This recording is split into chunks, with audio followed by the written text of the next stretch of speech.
Meera aunty सजना के कमरे में जाती हैं उसे समझाने। वो सजना के कमरे का गेट खोलती हैं। सजना अपने कमरे में बेड पर बैठी रो रही होती है। मीरा आंटी गहरी सांस लेते हुए अंदर जाती हैं। वो सजना के पास बैठती हैं। सजना ने मीरा आंटी को देख लिया था, फिर भी वो अपना सर झुकाए बैठी रो रही होती है।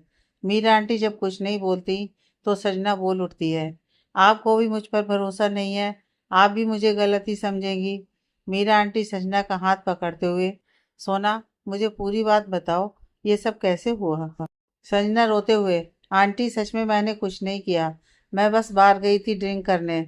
मैंने ज़्यादा ही ड्रिंक कर लिया था। जब सुबह आँख खुली तो संजना बोलते हुए रुक जाती है और ज़्यादा ही रोने लगती है। मीरा आंटी से संजना की हालत नहीं देखी जाती। वो संजना की आँख से आंसू साफ करते हुए, सोना, रोना बंद करो और मेरी बात ध्यान से सुनो। तुम रणधीर से शादी कर लो। संजना, आप भी। मीरा आंटी, तुमने मुझे हमेशा अपनी सगी माँ से बढ़कर माना है। ये सच है तो रणधीर से शादी कर लो। मैं तुम्हारी जिंदगी बर्बाद होते नहीं देख सकती। संजना, मुझे उससे शादी नहीं करनी। आप भी मुझसे कुछ भी मांग सकती हैं, पर ये नहीं। मीरा आंटी, संजना, तुम्हें मेरी कसम है, मैं तुम्हें ऐसे नहीं देख पाऊंगी। इससे अच्छा होगा मैं मर जाऊं। संजना, आप ऐसा क्यों बोल रही हैं? मीरा आंटी, तो शादी कर लो। संजना चुप हो जाती है। उसे पता है आजकल मीरा आंटी की तबीयत ठीक नहीं रहती।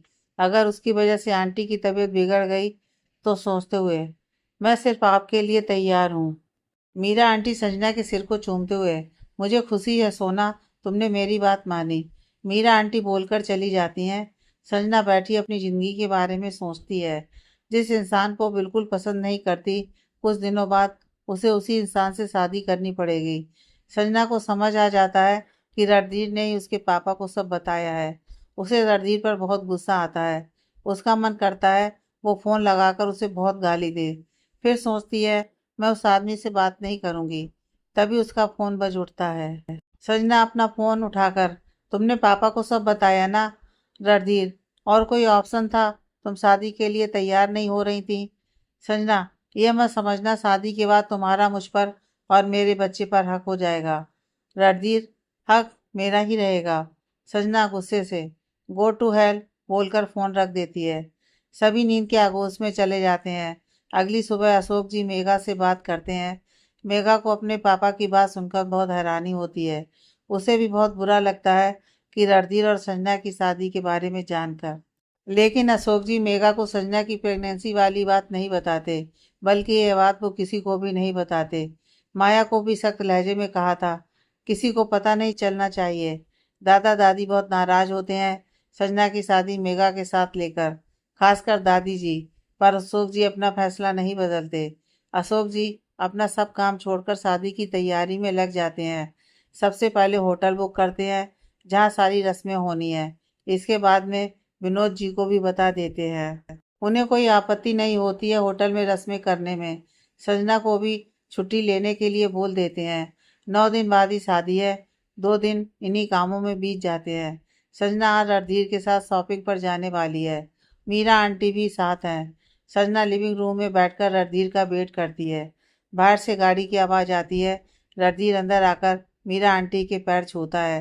वहीं संजना बैठकर रणधीर को घूर रही होती है। रणधीर खुद को घूरता पाकर मन में बोलता है, लगता है आंखों से ही भस्म कर देगी। संजना बिना कुछ बोले घर से बाहर निकल जाती है। रणधीर और मीरा आंटी भी पीछे पीछे बाहर आ जाते हैं। संजना गेट खोल पीछे वाली सीट पर जाकर बैठ जाती है। रणधीर ड्राइविंग सीट पर और मीरा आंटी रणधीर की बगल वाली सीट पर बैठ जाती हैं। रणधीर गाड़ी स्टार्ट करता है। वो एक नज़र मिरर से संजना को देखता है, फिर आगे की तरफ देखकर गाड़ी चलाने लगता है। रणधीर गाड़ी एक बुटीक के बाहर रोकता है। यह बुटीक संजना की फ्रेंड की होती है, जो लेडीज और जेंट्स के लिए वेडिंग ड्रेस रखती है, साथ ही डिजाइन भी करती है। तीनों गाड़ी से बाहर निकलते हैं। संजना अंदर की ओर चली जाती है। रणधीर और मीरा आंटी भी पीछे पीछे जाती हैं। संजना अपनी फ्रेंड को देखकर, हाय अंजलि। अंजलि मुस्कुराकर, कैसे हो मिस संजना? मैडम, आज यहाँ कैसे? संजना अपने पर्स से वेडिंग कार्ड निकालकर अंजलि की तरफ बढ़ा देती है। अंजलि उस वेडिंग कार्ड को देखकर खुश होते हुए, तू शादी कर रही है? संजना छोटा सा जवाब देती है, हाँ। संजना रणधीर की तरफ देखते हुए, मिस्टर रणधीर राठौर। संजना आगे कुछ बोलती इससे पहले ही अंजलि बोल उठती है, अच्छा, तो ये है तेरा फ्यूचर हस्बैंड। रणधीर आगे बढ़कर संजना के कंधे पर हाथ रखता है।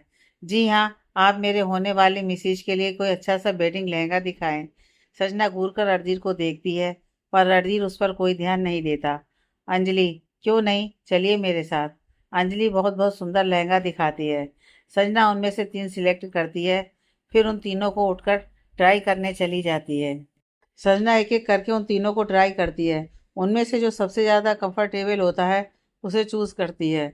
जानती है ज़्यादा टाइट और हैवी लहंगा वो नहीं पहन सकती, इसलिए बनारसी लहंगा सिलेक्ट करती है। संजना बाहर निकल कर आती है। सबको यह लहंगा बहुत अच्छा लगता है। संजना बहुत गॉर्जियस लगती है। वो लहंगा संजना को बिल्कुल फिट आता है। रणधीर तो बिना पलके झपकाए देखता है। अंजलि, तो आप सबको ये पसंद आया? मीरा आंटी संजना के पास जाकर, मेरी बच्ची कितनी प्यारी लग रही है, किसी की नज़र ना लगे। अपनी आंखों से काजल निकालकर संजना के कान के पीछे लगा देती हैं। लहंगा फाइनल होने के बाद रणधीर के लिए शेरवानी देखी जाती है। अंजलि सबको कॉफ़ी के लिए पूछती है। सब कॉफ़ी पीते हुए बातें करते हैं। अंजलि, अच्छा बताओ, तुम दोनों मिले कैसे? संजना के कुछ बोलने से पहले ही रणधीर बोल उठता है। हम दोनों एक ही ऑफिस में काम करते हैं। ऑफिस में काम करते हुए हमें एक दूसरे से प्यार हो गया। संजना हैरानी से रणधीर की ओर देखती है। अंजलि, मतलब ऑफिस वाला प्यार? संजना को ना चाहते हुए भी हाँ में अपनी गर्दन हिलानी पड़ती है। कुछ देर बाद बात करने के बाद पेमेंट किया जाता है। पेमेंट रणधीर करता है। संजना मना करती है, पर रणधीर उसकी एक नहीं सुनता है। इसके बाद सब घर की तरफ निकल जाते हैं। ज्वेलरी वाला घर आने वाला है, इसलिए मीरा आंटी जल्दी चलने को बोलती हैं। रणधीर मीरा आंटी और संजना को छोड़कर चला जाता है। संजना आकर सोफे पर बैठ जाती है। मीरा आंटी भी उसी के पास बैठी हुई होती हैं। ज्वेलरी वाला अंदर आता है। मीरा आंटी उन्हें बैठाकर ज्वेलरी देखने लगती हैं। संजना थोड़ी देर रुकती है, फिर चली जाती है। अशोक जी आते हैं। मीरा जी को देखकर पूछते हैं, शॉपिंग हो गई आप लोगों की? मीरा आंटी, जी भाई साहब, हो गई। अशोक जी, अभी कल की भी तैयारी करनी है, कल सगाई जो है। मीरा आंटी, आप चिंता मत कीजिए, सारी तैयारी हो जाएगी। कल घर पर संजना और रणधीर की सगाई है। वक्त जल्दी जल्दी बीतने लगता है, पता ही नहीं चलता कब सुबह से रात हो जाती है। संजना अपना डिनर खत्म कर सोने चली जाती है। आजकल वो बहुत जल्दी थक जाती है। यहाँ रणधीर की आंखों में नींद का एक कतरा भी नहीं होता। कल उसकी ज़िंदगी का इतना बड़ा दिन है, उसकी सगाई है। उसने कभी नहीं सोचा था कि उसे संजना के साथ सगाई करनी पड़ेगी, और बहुत जल्द शादी भी। अपनी सोच में डूबा रणधीर संजना और अपनी ज़िंदगी के बारे में सोच रहा होता है। उसे भी धीरे धीरे नींद आनी शुरू हो जाती है। अगली सुबह घर में सब तैयार करने में लगे होते हैं। आज संजना को बहुत बेचैनी होती है। वो बिल्कुल चुपचाप कमरे में बैठी होती है। मीरा आंटी कमरे में आती हैं। सोना, तुमने नाश्ता कर लिया बेटा? संजना सिर्फ छोटा सा जवाब देती है, जी आंटी। मीरा आंटी पूछकर चली जाती हैं। 10 बजे संजना पार्लर के लिए निकलती है। रणधीर तैयार होकर संजना के घर जल्दी आ जाता है, ताकि तैयारी में मदद कर सके। वो काम करवा रहा होता है। उसकी नज़र सीढ़ियों से उतर रही संजना पर जाती है। संजना किसी सोच में डूबी हुई होती है। जैसे ही वो लास्ट सीढ़ी पर अपने कदम रखती है, लड़खड़ा जाती है। रणधीर जल्दी से आकर उसे संभाल लेता है। संजना के हाथ रणधीर के सीने पर होते हैं। रणधीर के हाथ संजना की कमर पर। संजना रणधीर को एकटक देखती है, जबकि रणधीर उसे डांट रहा होता है। तुम देख कर नहीं चल सकती, जब देखो गिरती पड़ती रहती हो। अभी अगर गिर जाती तो? संजना बिना कुछ बोले उधर से चली जाती है। मीरा आंटी और अशोक जी खड़े होकर उन दोनों को देख रहे होते हैं। मीरा आंटी, भाई साहब, आपने सच में बहुत अच्छा फैसला लिया। रणधीर हमारी सोना को संभाल लेगा। अशोक जी, जानता हूँ रणधीर अच्छा लड़का है। 2 घंटे बाद संजना रेडी होकर घर वापस आती है। उसने सगाई के लिए शरारा सूट पहना है। वो सीढ़ी की तरफ जा रही होती है। तभी मीरा आंटी उसे रोकते हुए बोलती हैं, सोना बेटा, तुम जाकर रणधीर के पास बैठ जाओ, सब मेहमान आने शुरू हो जाएंगे। मीरा आंटी संजना का माथा चूम लेती हैं। मेरी बच्ची कितनी प्यारी लग रही है। जाओ बेटा, जाकर बैठ जाओ। संजना चुपचाप जाकर बैठ जाती है। संजना एक बार भी रणधीर की तरफ नहीं देखती। रणधीर एक नज़र संजना को देखता है, फिर आगे की तरफ देखने लगता है। आज रणधीर ने भी सेम कलर का सूट पहना है। कुछ समय बाद सगाई की रस्में शुरू होती हैं। रणधीर के ऑफिस फ्रेंड्स और उसके कुछ दोस्त भी आते हैं। सजना की बेस्ट फ्रेंड अवनी उसके पास खड़ी होती है। रणधीर पहले सजना को रिंग पहनाता है। चारों तरफ तालियों की आवाज़ गूंजती है। फिर सजना रणधीर को मेघा के साथ करण की फैमिली भी आई होती है। मेघा को तो यकीन ही नहीं होता है कि रणधीर सच में संजना से सगाई कर रहा है। रणधीर एक बार भी मेघा की तरफ नहीं देखता। सगाई के बाद धीरे धीरे सारी रस्में होनी शुरू हो जाती हैं। मेहंदी, हल्दी, संगीत, सारी रस्में पूरी हो जाती हैं। ये सारी रस्में होटल में ही होती हैं। मेहंदी वाले दिन सजना ने लॉन्ग फ्रॉक सूट पहना था। मेहंदी लगाने के बाद सजना अपने होटल वाले रूम में चली गई थी। मीरा आंटी खाने की प्लेट लेकर आती हैं। संजना को खिलाने लगती हैं। वो खाना खा ही रही होती है, तभी दरवाज़ा खुलने की आवाज़ आती है, जिससे दोनों का ध्यान उस तरफ जाता है। रणधीर हाथ में खाने की प्लेट लेकर खड़ा होता है। संजना रणधीर को देखकर मुंह फेर लेती है। मीरा आंटी प्यार से बोलती हैं, आओ बेटा। रणधीर, मुझे लगा पता नहीं सजना ने खाना खाया भी कि नहीं। उसके हाथ में मेहंदी। मीरा आंटी, बेटा तुमने खाया? रणधीर, नहीं मीरा आंटी, सोना को मैं खिला रही हूँ, तुम भी बैठकर खा लो। रणधीर, आंटी आपने भी कुछ खाया नहीं होगा। मीरा आंटी, मेरा तो पेट अपनी बच्ची को देखकर ही भर गया, मुझे अभी भूख नहीं है बेटा, तुम खा लो। रणधीर भी बैठकर खाने लगता है। संजना एक बार भी रणधीर की तरफ नहीं देखती। मीरा आंटी खीर खिलाने लगती हैं संजना को, पर संजना मुंह बनाने लगती है। मुझे नहीं खाना मीरा आंटी। सोना, इसमें बहुत सारे ड्राई फ्रूट्स हैं जो इस हालत में खाने चाहिए, चलो जल्दी से खाओ। मीरा आंटी स्पून बढ़ाकर बोलती हैं। संजना, ये कितना हैवी है मीरा आंटी। मीरा आंटी, मुझे कोई बहाना नहीं सुनना, चुपचाप खाओ। रणधीर को बहुत हंसी आती है संजना को ऐसे देखकर। वो मनी मन बोलता है, तो लेडी हलक भी किसी से डरती हैं। रणधीर को हंसता देख संजना घूरने लगती है। रणधीर अपनी हंसी रोक लेता है। शादी वाला दिन मेघा और संजना दोनों अपने अपने कमरे में तैयार होकर बैठे हुए हैं, लेकिन दोनों के मन में अलग ही बेचैनी होती है। दोनों अपने अपने ख्यालों में डूबे कुछ कुछ सोच रहे होते हैं। संजना का एक हाथ अपने पेट पर होता है। सोचा नहीं था मेरी शादी इस तरह होगी, वो भी उस इंसान से जिसे मैं बिल्कुल पसंद नहीं करती। रणधीर ने आज तक मुझे सिर्फ हर्ट किया है, बस एक ही खुशी दी है, सिर्फ तुम बच्चा। संजना की आंखों से एक बूंद निकलकर उसके गालों को चूम लेती है। इधर मेघा अपने ख्यालों में, अभी मैं तुमसे प्यार नहीं करती करण, पर मैं इस रिश्ते को पूरी ईमानदारी से निभाऊंगी। मुझे पता है तुम एक बहुत अच्छे लड़के हो, मुझे हमेशा खुश रखोगे। जल्दी प्यार भी हो जाएगा। एक अटैचमेंट तो फील करती हूँ तुमसे। तुम्हारा साथ अच्छा लगने लगा है मुझे। करण और रणधीर दूल्हे के रूप में सजे अपने अपने मंडप पर अपनी दुल्हन का इंतजार कर रहे होते हैं। पहले मेघा आती है, फिर सजना। पंडित जी शादी की रस्में शुरू करते हैं। सजना का हाथ काँप रहा होता है। रणधीर भी फील करता है। धीरे धीरे सारी रस्में पूरी हो जाती हैं। अब विदाई का समय होता है। मेघा पहले अपने दादा दादी के पैर छूती है, फिर उनके गले लगकर खूब रोती है। सबकी आंखें नम होती हैं। सजना मीरा जी के गले लगकर रो रही होती है। मीरा आंटी प्यार से उसके बाल सहलाती हैं। धीरे से संजना के कान में बोलती हैं, जाकर अपने पापा और मॉम से मिलो। संजना जाना तो नहीं चाहती, पर सबके मौजूद होने की वजह से पहले माया के पास जाती है और उनके गले लग जाती है। फिर अशोक जी के पास जाकर सिर्फ उनके पैर छूती है। फिर वापस से मीरा जी के पास चली जाती है। अशोक जी को बुरा लगता है कि संजना ने उन्हें गले नहीं लगाया। मेघा भी उनके पास आती है और उनके गले लग जाती है। दोनों बहनें गाड़ी में बैठ जाती हैं। अशोक जी खड़े दोनों गाड़ियों को अपनी आंखों से ओझल होते हुए देखते हैं। उनकी आंखें एक बार फिर नम हो जाती हैं। मीरा आंटी उनके पास आकर, संभालिए खुद को भाई साहब। अशोक जी, बेटियां कितनी जल्दी बड़ी हो जाती हैं। मीरा आंटी, वक्त भी कितनी जल्दी बीत जाता है। अशोक जी, बस दोनों बहनें अपनी अपनी ज़िंदगी में खुश रहें। अशोक जी और मीरा आंटी भी घर के लिए निकल जाते हैं। मेघा अपने ससुराल आती है। उसका गृह प्रवेश किया गया। फिर मिली उसको करण के कमरे में ले गई। मेघा को मिली आराम से बेड पर बैठा देती है। आज करण के कमरे को बहुत ही खूबसूरत तरीके से सजाया गया है। बेड को गुलाब के फूलों से अच्छे से डेकोरेट किया गया है।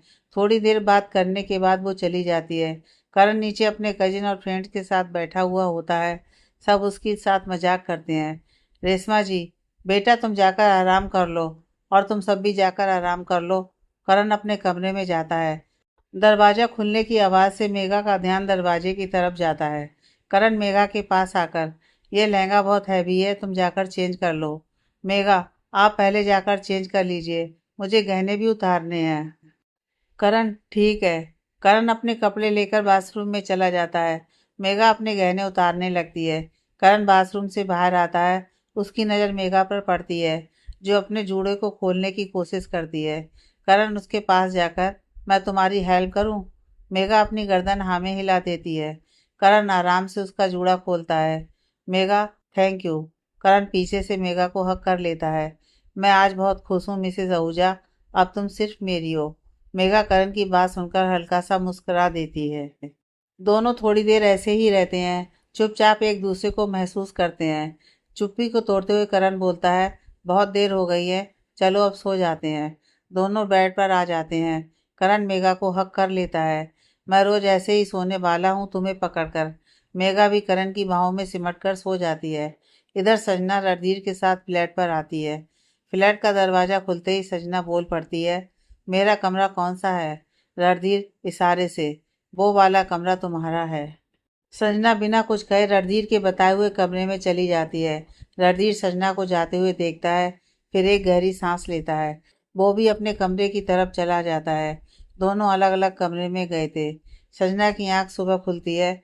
वो बहुत ज़्यादा थकावट महसूस करती है, इसलिए दोबारा लेट जाती है। फिर खुद से ही बोलती है, थोड़ी देर और सो जाती हूँ। रणधीर की भी आंख खुल जाती है। वो फ्रेश होने चला जाता है, फिर रेडी होकर किचन की तरफ जाता है ब्रेकफास्ट बनाने। आज मैं अपनी गुस्सैल बीवी और बच्चे के लिए क्या बनाऊं?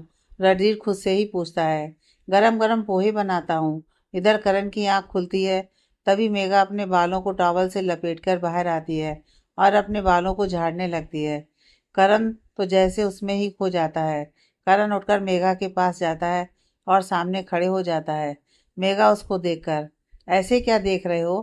करण, अपनी ब्यूटीफुल वाइफ को देख रहा हूँ। मेघा शर्माकर पीछे की ओर घूम जाती है। करण पीछे से हक कर लेता है। मेघा, आप ये क्या कर रहे हैं? करण, अपनी धर्म पत्नी को हक कर रहा हूँ और क्या। मेघा, छोड़िए मुझे, करण नीचे जाना है। करण अपना नाम सुनकर खुश हो जाता है। मेघा ने शायद पहली बार करण का नाम लिया था। तुमने अभी क्या कहा मेघा? मेघा, यही कि मुझे छोड़िए, नीचे जाना है। करण, नहीं, अभी तुमने मेरा नाम लिया। मेघा, प्लीज जाने दीजिए मुझे। करण, पहले प्यार से मेरा नाम लो। मेघा को पता है करण ऐसे तो नहीं मानेगा, तो वो बोल देती है, प्लीज करण। करण मेघा के गाल में किस करके छोड़ देता है। मेघा अच्छे से रेडी होकर नीचे चली जाती है। मेघा ने आज येलो कलर की बनारसी साड़ी पहनी है, साथ ही मांग में सिंदूर, हाथों में लाल चूड़ा, गले में करण के नाम का मंगलसूत्र पहना है। रणधीर ब्रेकफास्ट रेडी करके सजना का वेट करता है। इतनी देर वेट करने के बाद भी सजना कमरे से बाहर नहीं आती। रणधीर चिंता करने लगता है। वो अपनी सर्वेंट से बोलता है, जाकर देख कर आओ सजना उठी है कि नहीं। ब्रेकफास्ट के लिए भी बोल देना। और तुम्हें याद है ना, मैंने तुम्हें क्या कहा था कि संजना को मत बोलना। मैंने ब्रेकफास्ट बनाया है। रीमा जो रणधीर के घर काम करती है, जी भैया बोलकर चली जाती है। रणधीर ने सोचा मेरा बनाया वो ब्रेकफास्ट करने के लिए मना ना कर दे। रीमा गेट नॉक करती है। कौन है? संजना अलसाई सी आवाज़ में बोलती है। रीमा, मैडम ब्रेकफास्ट के लिए बुलाने आई हूँ। संजना, तुम जाओ, थोड़ी देर में आती हूँ। रीमा जाकर रणधीर को बता देती है। रणधीर सोफे पर जाकर बैठ जाता है। थोड़ी देर बाद संजना रेडी होकर नाश्ता के लिए आती है। संजना ने सिंपल वाइट पैंट के साथ ब्लू टॉप पहना हुआ है। ना ही कोई सिंदूर और ना ही कोई मंगलसूत्र पहना है। संजना ने सुहाग के रिलेटेड कुछ भी नहीं पहना। वो चुपचाप आकर नाश्ता करने लगती है। रीमा संजना को ऐसे देखकर बहुत हैरान होती हैं, पर बोलती कुछ नहीं है। उसे बहुत अजीब लगता है, दोनों पति पत्नी होते हुए भी एक कमरे में नहीं रहते। रणधीर ने संजना को नोटिस नहीं किया। उसका फेस आगे की तरफ होता है और वो अपना फ़ोन चला रहा होता है। नाश्ता ख़त्म कर संजना फिर से अपने कमरे में चली जाती है। मीरा आंटी का कॉल आता है। सोना, तुम उठ गई बेटा? बॉडी में दर्द तो नहीं हो रहा? सजना अपने मन में, आंटी हमेशा मेरे मन की बात कैसे समझ लेती हैं। सजना के पैर बहुत दर्द कर रहे होते हैं। सजना, बॉडी पेन तो नहीं है, पर पैरों में दर्द है। मीरा आंटी, तुमने कोई मेडिसिन ली? संजना, नहीं आंटी, ऐसे में मैं मेडिसिन कैसे ले सकती हूँ? बेबी के लिए हार्मफुल हुआ तो? मीरा आंटी, जानकर खुशी हुई कि मेरी बच्ची इतनी समझदार हो चुकी है। अब रणधीर को फ़ोन दो। संजना चिढ़कर, आपको उससे क्या बात करनी है? और अगर करनी भी है तो उसके फ़ोन पर कीजिए, मैं अपना फ़ोन नहीं देने वाली। मीरा आंटी, सोना अपनी आंटी की इतनी सी बात नहीं मानोगी, प्लीज़ बेटा। संजना, पर आंटी। संजना के कुछ और बोलने से पहले ही आंटी बोल पड़ती हैं, प्लीज़ बेटा। मन मारकर संजना को आंटी की बात माननी पड़ती है। वो अपना फ़ोन लेकर रणधीर के पास जाती है। सुनो, आंटी को तुमसे कुछ बात करनी है। फ़ोन रणधीर की तरफ बढ़ा देती है। रणधीर भी बिना देरी किए ले लेता है। नमस्ते आंटी जी। मीरा आंटी, नमस्ते बेटा। रणधीर, तुम मेरी एक बात मानोगे? रणधीर, जी आंटी बोलिए, क्या बात है? क्या काम है? मीरा आंटी, बस तुम्हें संजना का ध्यान रखना है। वो तुमसे बोलेगी नहीं, उसके पैरों में दर्द है। तुम बस अच्छे से मालिश कर देना। इस हालत में मेडिसिन नहीं ले सकती। रणधीर संजना की तरफ देखकर बोलता है, मैं तो कर दूंगा, पर वो नहीं मानेगी। रणधीर की बात सुनकर संजना उसकी तरफ देखने लगती है। उसको फ़ोन दो, मैं उससे बात करती हूँ। जी आंटी। रणधीर फ़ोन संजना को दे देता है। संजना फ़ोन ले लेती है। सोना बेटा, रणधीर से मलहम लगवा लेना अपने पैरों में। संजना चिल्लाकर बोलती है, मुझे नहीं चाहिए इसकी कोई भी हेल्प। फिर रणधीर को घूरने लगती है। मीरा आंटी, सोना तुम्हें मेरी कसम है, नहीं तो पूरे दिन मुझे तुम्हारी फिक्र रहेगी। संजना गुस्से से, ठीक है, अब रखती हूँ फ़ोन। संजना फ़ोन रख देती है। रणधीर उसे ही देख रहा होता है। ऐसे क्या देख रहे हो? संजना पूछती है। रणधीर संजना के पास आकर उसे कंधे से पकड़कर आराम से बैठाता है। तुम बैठो, मैं अभी आता हूँ। रणधीर बोलकर चला जाता है। संजना सोफे पर बैठी होती है। रणधीर आकर उसके पैरों को छूता है। ये क्या कर रहे हो? रणधीर, रणधीर, तुम्हारे पैरों पर मलहम लगा रहा हूँ। और क्या? संजना मीरा आंटी की कसम की वजह से चुपचाप बैठी रहती है और ध्यान से रणधीर के चेहरे को देखती है। रणधीर के चेहरे पर फिक्र साफ साफ नजर आती है। रणधीर अपना चेहरा उठाकर संजना की तरफ देखता है। संजना जल्दी से अपना मुंह दूसरी तरफ कर लेती है। संजना की हरकत पर रणधीर को हंसी आ जाती है। रणधीर नोटिस तो करता है कि संजना ने सुहाग के रिलेटेड कुछ नहीं पहना, पर वो कुछ नहीं कहता। जानता है कि संजना ने ये शादी मजबूरी में की है। अगर वो कुछ बोलता तो सिर्फ बहस होती। इधर मेघा सबके लिए नाश्ता बनाती है। आहूजा फैमिली मेघा की तारीफ करते हुए नहीं थकता। सबसे ज़्यादा मिली, क्या भाभी, आपने क्या खाना बनाया, मज़ा ही आ गया। रेशमा जी करण के पापा से, बहू को शगुन दीजिए, आज पहली रसोई है। करण के पापा विनोद जी, शगुन तो मिलेगी, पर आज नहीं, बहू को वेट करना पड़ेगा। करण, ऐसा क्या दोगे पापा?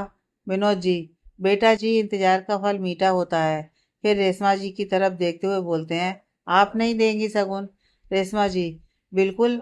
अपने कमरे की तरफ चली जाती हैं। अपने साथ एक बॉक्स लेकर आती हैं। बॉक्स को खोलकर उसमें से सुंदर सा सोने का कड़ा निकालकर मेघा को देती हैं। लो बेटा, ये मेरी तरफ से है। ये कड़ा मुझे मेरी सास ने दी थी, अब ये तुम्हारा है। मेघा रेशमा जी के पैर छूकर वो कड़ा ले लेती है। मिली करण से पूछती है, भैया आप कुछ नहीं दोगे भाभी को? करण बड़े प्यार से पूछता है, मिसेस आहूजा, क्या चाहिए आपको? मिली चहकते हुए बोलती है, भाभी जो चाहिए मांग लो, अच्छा मौका है भैया की जेब खाली करने का। मेघा करण की तरफ देखते हुए, फिलहाल अभी कुछ नहीं चाहिए, जब चाहिए होगा आपको बता दूंगी। मिली नौटंकी करते हुए, क्या भाभी, आप भी कुछ मांगना चाहिए था ना? मिली की बात सुनकर सब हंस देते हैं। संजना अपने कमरे में बैठ फोन चला रही होती है। अब वो बोरियत महसूस करती है। फिर खुद से ही कहती है, चलकर क्यों ना ये बिल्डिंग अच्छे से देखा जाए। वैसे भी मुंबई शहर की सबसे महंगी बिल्डिंग है और बोरियत भी दूर हो जाएगी। संजना बाहर घूमने के लिए चली जाती है। बिल्डिंग सच में काफ़ी बड़ा और शानदार होता है। बिल्डिंग के अंदर जिम भी होता है। उसे देख संजना खुद से ही बोलती है, मेरी तो जॉगिंग ही छूट गई, शादी की वजह से भी दोबारा से शुरू नहीं कर पाई। चलो कोई बात नहीं, कल से ही शुरू कर दूंगी। संजना अच्छे से बिल्डिंग को देखती है। फिर बिल्डिंग के पास बने पार्क में चली जाती है टहलने। अभी शाम का वक्त है तो काफ़ी लोग नजर आते हैं टहलते हुए। संजना घूम घाम कर वापस अपने फ्लैट में चली आती है। सोफे पर बैठे बैठे फ़ोन चलाते हुए कब नींद आ जाती है उसे पता ही नहीं चलता। वो बैठे बैठे ही सो जाती है। रणधीर किसी काम से बाहर गया हुआ था। जैसे ही वो अंदर आता है उसकी नज़र सोफे पर सोए सजना पर जाती है। रणधीर उसके पास आता है, ठीक से उसे सोफे पर लिटा देता है, फिर आराम से उसका सिर उठाकर अपनी गोद में रख लेता है। रणधीर भी सोफे पर ही बैठा हुआ उसके चेहरे को निहारता है। सजना रणधीर की गोद में सिर रख बड़े आराम से सोती है। सजना को ऐसे सोता देख रणधीर को उस पर बड़ा प्यार आता है। सजना किसी बच्चे की तरह दुनिया जहाँ से बेखबर होकर सो रही थी। रणधीर उसके कंधे से हल्का पोंछकर अपनी तरफ करता है। सजना की हल्की सी नींद खुलती है। वो अपनी अर्ध खुली आंखों से रणधीर को देखती है। सजना अभी भी नींद में ही थी। सजना का इस तरह देखना रणधीर को बेकाबू कर देता है। वो अपना होंठ सजना के होंठों पर रख देता है, धीरे धीरे उसके होंठों को किस करने लगता है। सजना इतनी गहरी नींद में होती है कि उसे लगता है कि वो कोई सपना देख रही है। सजना फिर पूरी तरीके से नींद के आगोश में चली जाती है। रणधीर सेटिस्फाइज होने के बाद सजना के होंठों को छोड़ देता है। सजना को नींद में देख खुद से ही बोलता है, जो तुम्हें देखकर एहसास होता है ना, वो आज तक किसी को भी देखकर नहीं हुआ। तुम्हारे करीब आना, तुम्हें छूना कभी गलत नहीं लगा। अब तो तुम्हारी आदत सी पड़ गई है। जब तक तुम्हारे चेहरे को नहीं देख लेता कुछ काहलीपन सा लगता है। अभी इस एहसास को क्या नाम दूं नहीं जानता, पर मेरे लिए एहसास बहुत खास है। थोड़ी देर सजना को देखने के बाद रणधीर उठकर किचन की तरफ चला जाता है। अपने लिए कॉफ़ी बनाने लगता है। सजना की आँख खुलती है। वो उठकर बैठ जाती है। उसको रणधीर का किस करना याद आ जाता है। वो अपने होठों को छूकर कहती है, सच में उसने किस किया था या फिर मेरा सपना है। संजना सोच में पड़ जाती है। उसे समझ में नहीं आता ये कोई सपना है या हकीकत। रात का समय। संजना अपने कमरे में ही डिनर करती है। रणधीर अपने कमरे में बैठा कुछ सोच रहा होता है। मुझे संजना के साथ कल ऑफिस जाना है, पर वो मेरे साथ ऑफिस जाने के लिए मानेगी नहीं। कुछ तो सोचना पड़ेगा जिससे वो मान जाए, पर क्या। फिर कुछ सोचते हुए रणधीर की आंखें चमक उठती हैं। अब तो कल का इंतजार है। मिसेस सजना, रणधीर राठौर, अब तो आपको मेरे साथ ही कल ऑफिस जाना होगा। रणधीर भी अब नींद के आगोश में चला जाता है। अगली सुबह सजना पहले जॉगिंग पर जाती है, फिर रेडी होकर नाश्ता करके पार्किंग एरिया जाती है। ड्राइवर खड़ा सजना का इंतजार कर रहा होता है। सजना जाकर गाड़ी में बैठ जाती है। ड्राइवर गाड़ी स्टार्ट करता है, पर गाड़ी स्टार्ट नहीं होती। सजना सवाल करती है, क्या हुआ अंकल। ड्राइवर परेशानी से जवाब देता है, पता नहीं छोटी मैडम क्या हुआ है, गाड़ी स्टार्ट नहीं हो रही है। ड्राइवर गाड़ी से निकलकर चेक करता है, पर कुछ पता नहीं चलता। संजना भी गाड़ी से उतरकर नीचे आ जाती है। तभी वहां पर रणधीर आ जाता है। दोनों को देखकर बोलता है, अरे गाड़ी तो पंचर हो गया, इसे ठीक होने में टाइम लगेगा। एक काम करो, तो मेरे साथ चलो। संजना बिना देखे ही रणधीर को बोलती है, मुझे नहीं जाना तुम्हारे साथ, मैं कैब से चली जाऊंगी। रणधीर मन में, अरे मैं कैब के बारे में तो भूल ही गया, कुछ करके इसे मनाना होगा। रणधीर ने तब संजना की गाड़ी पंचर की थी जब संजना जॉगिंग पर गई हुई थी। संजना, पता नहीं गाड़ी पंचर कैसे हो गई। रणधीर, बिल्डिंग में चूहे बहुत हो गए हैं, लगता है उन्हीं का काम है। संजना घूरते हुए, ओह रियली, चूहों ने, ये क्या है। रणधीर कॉन्फिडेंस से बोलता है, अरे तुम्हें नहीं पता चूहे क्या क्या कर सकते हैं। वैसे मैं सोच रहा था क्यों ना मैं मीरा आंटी को कॉल करूं, उन्हें बताऊं कि उनकी सोना कितनी जिद्दी है, मेरे साथ ऑफिस जाने के लिए मान ही नहीं रही है। और रणधीर आगे कुछ और बोलता संजना पहले ही बोल पड़ती है, तुम मुझे धमका रहे हो। रणधीर नामे गर्दन हिलाते हुए, बिल्कुल भी नहीं, तुम खुद सोचो, जब ऑफिस वाले हम दोनों को अलग अलग आते हुए देखेंगे तो क्या सोचेंगे हमारे रिश्ते के बारे में। अगर ये सारी बातें मीरा आंटी को पता चली तो उन्हें कितना बुरा लगेगा। संजना, ऑफिस की बातें उन्हें कौन बताएगा, तुम बताओगे। रणधीर संजना की आंखों में देखते हुए, हो भी सकता है। संजना को रणधीर की बातें सुनकर बहुत गुस्सा आता है। फिर खुद से ही कहता है, इन सब से बेचारी आंटी परेशान होंगी, इससे अच्छा है मैं इसके साथ चली जाऊं। वक्त आने पर मैं इसको सबक जरूर सिखाऊंगी। फिलहाल के लिए इसकी बात मान लेती हूँ।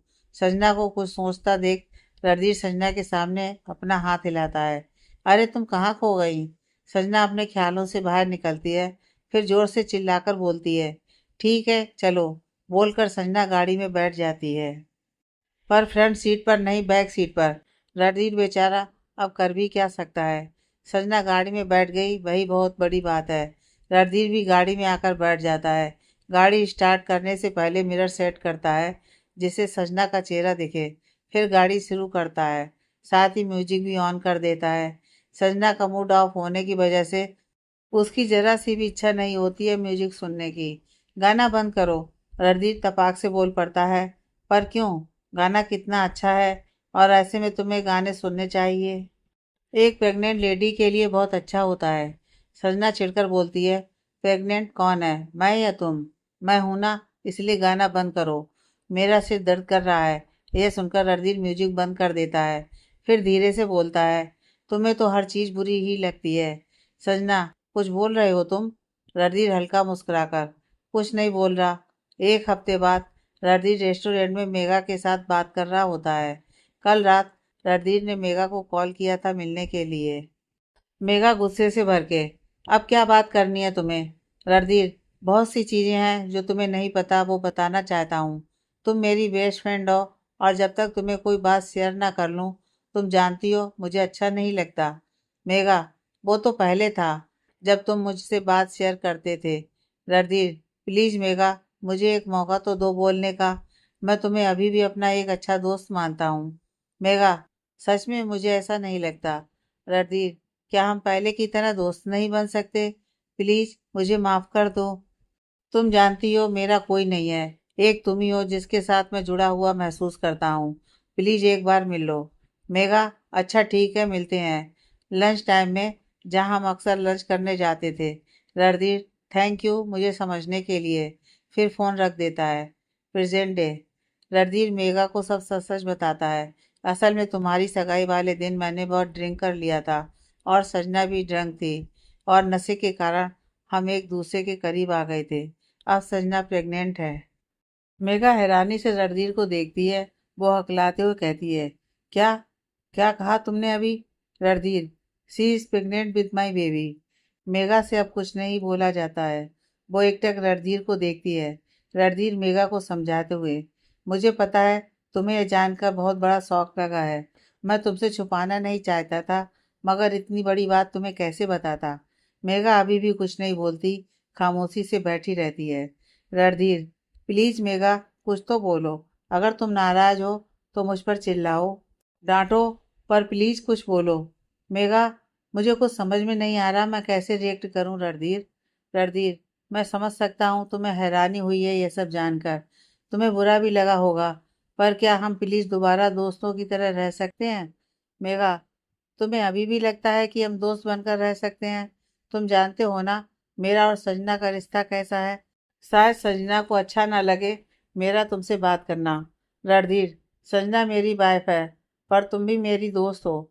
मेघा, ठीक है, मैं अपनी तरफ से कोशिश करूंगी।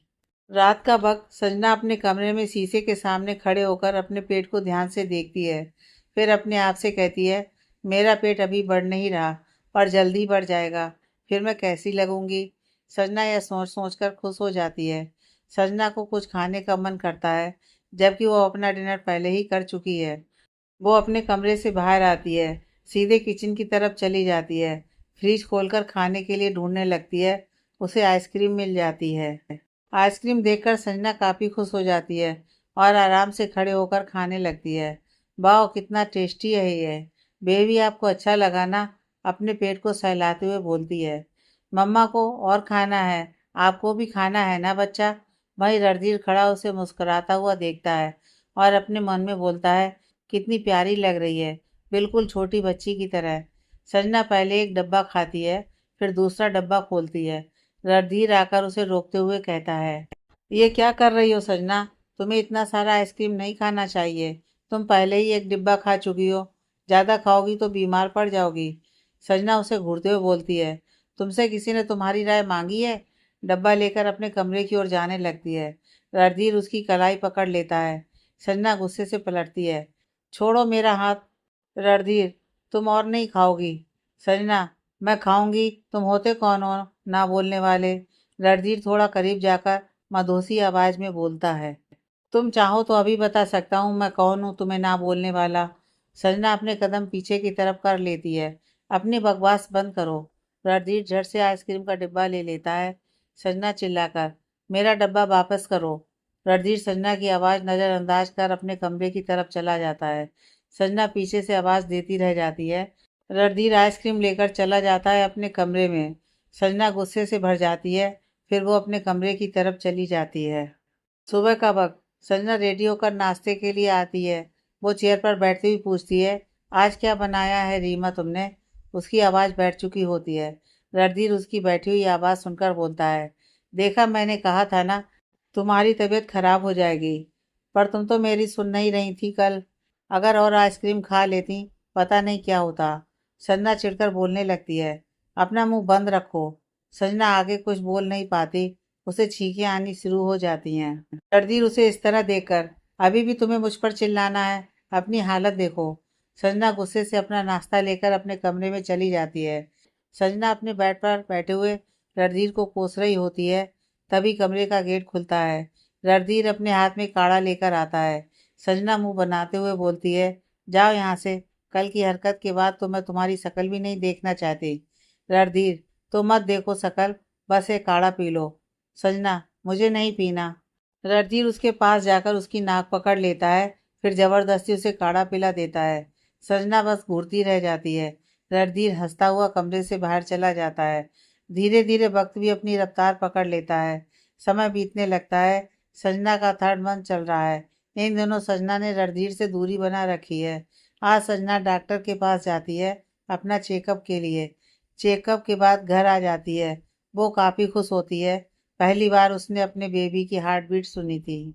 उसका चेहरा आज अलग ही चमकता है। वो लिविंग रूम में सोफे पर बैठी अपनी प्रेगनेंसी फाइल देख रही होती है।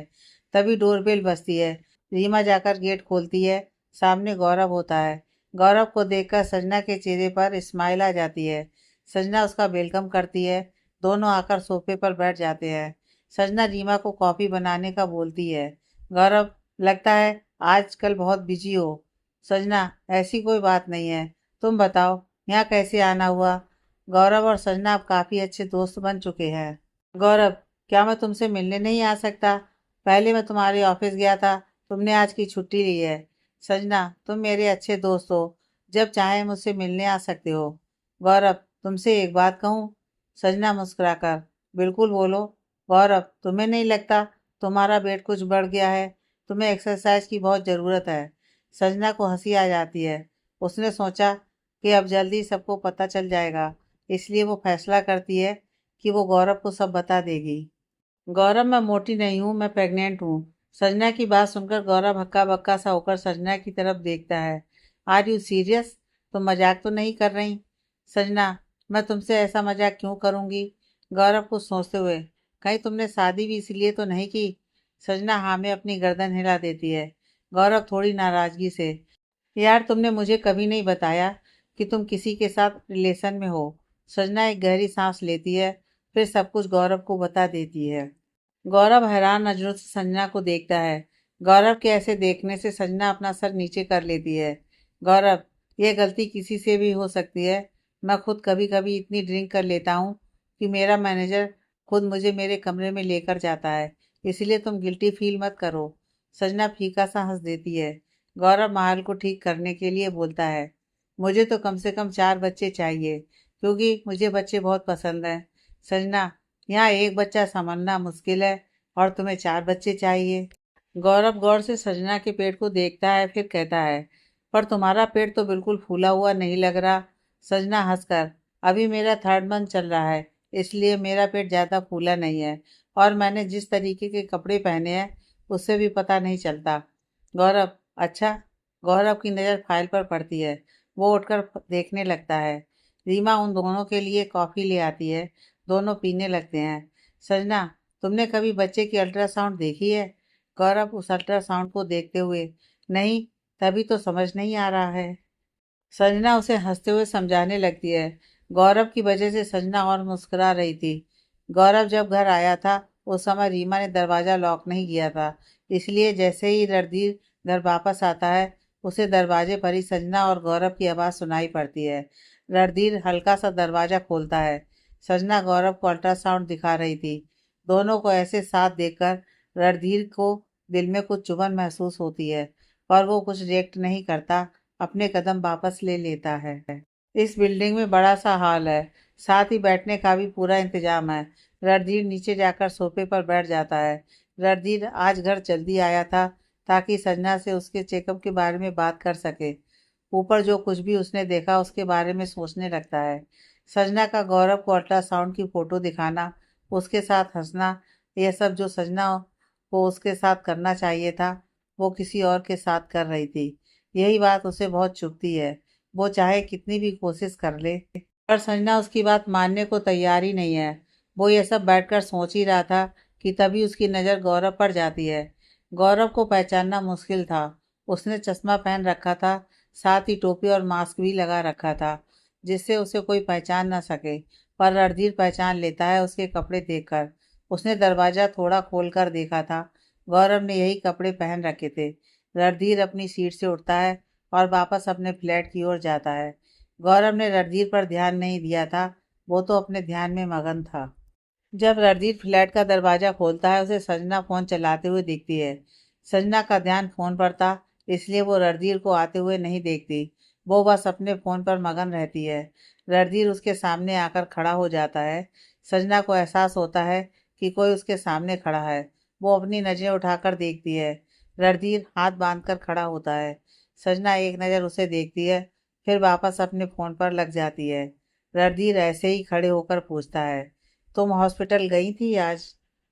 पर संजना कोई जवाब नहीं देती, अनदेखा कर देती है। रणधीर अपने गुस्से को दबाकर फिर यही सवाल करता है। वो संजना पर गुस्सा नहीं करना चाहता, फिर भी संजना कोई जवाब नहीं देती। अब रणधीर को बहुत गुस्सा आ जाता है। वो थोड़ा चिल्लाते हुए पूछता है, मैं तुमसे कुछ पूछ रहा हूँ, सुनाई नहीं दे रहा तुम्हें? अब संजना भी पलट कर देखती है और उसी की टोन में जवाब देती है, नहीं जवाब देना मुझे तुम्हारे किसी भी सवाल का। संजना यह बोलकर खड़ी हो जाती है और साइड से जाने लगती है। तभी रणधीर उसकी कलाई पकड़ लेता है। संजना पलटकर गुस्से से देखती है। हाथ छोड़ो मेरा। रणधीर उसकी आंखों में देखते हुए, छोड़ने के लिए नहीं पकड़ा था तुम्हारा हाथ, चाह कर भी मुझसे दूर नहीं हो सकती। बीवी हो तुम मेरी। यह सुनकर संजना को और गुस्सा आता है। पत्नी? कैसी पत्नी? कौन सी पत्नी? तुम भी अच्छे से जानते हो हमारी शादी किन परिस्थितियों में हुई थी। मैंने तुमसे पहले भी कहा है, अब दोबारा भी बोल रही हूँ, तुम्हारा मुझ पर कोई हक नहीं है, ना ही मेरे बच्चे पर। संजना की बात सुनकर रणधीर अपना गुस्सा कंट्रोल नहीं कर पाता। रणधीर संजना के कंधों को पकड़कर बोलता है, तो तुमने यह हक किसे दिया है? उस गौरव को? हाँ, लगता क्या है वो तुम्हारा? होता कौन है वो जो मेरे बच्चे के बारे में बात कर रहा था? संजना भी पलटकर जवाब देती है, मैं यह हक किसी को भी दे सकती हूँ, गौरव को भी, पर तुम्हें नहीं, क्योंकि मैं तुमसे बहुत नफरत करती हूँ। मेरा बस चले तो मैं तुम्हें अपने आसपास भी भटकने ना दूँ, और ना ही मेरे बच्चे पर तुम्हारी परछाई पड़ने दूँ।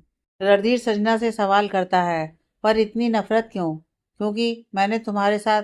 बोलते बोलते रणधीर रुक जाता है। मैं भी उस समय नशे में था, मैंने कुछ भी जानबूझकर नहीं किया था। बस एक बार मुझ पर भरोसा तो करो। संजना की आंखें भर आती हैं। वो चाह कर भी अपने आंसू नहीं रोक पाती। रुआंसी होकर बोलती है, तुमने चाहे जानबूझकर किया हो या नहीं, लेकिन भुगत तो मैं रही हूं ना। शायद तुम्हारे लिए किसी के साथ सोना बड़ी बात ना हो, पर मेरे लिए है। मैंने अपनी सबसे कीमती चीज खोई है। जब वो रात याद आती है ना, उसे नजरें नहीं मिला पाती। ऐसा लगता है कि मैं कोई गंदी चीज हूँ। कई बार इस तरीके के सपने आते हैं, मैं बहुत डर जाती हूँ। शायद डिप्रेशन में चली जाती अगर यह बच्चा मेरी जिंदगी में नहीं आता। रणधीर अब नरमी से बोलता है, संजना, आई एम सॉरी, मैंने तुम्हें इतना हर्ट किया, पर सच में मेरा ऐसा कोई इरादा नहीं था कि मैं तुम्हें हर्ट करूं। संजना, बस एक मौका दे दो मुझे, बस एक मौका। आगे की कहानी नेक्स्ट पार्ट में।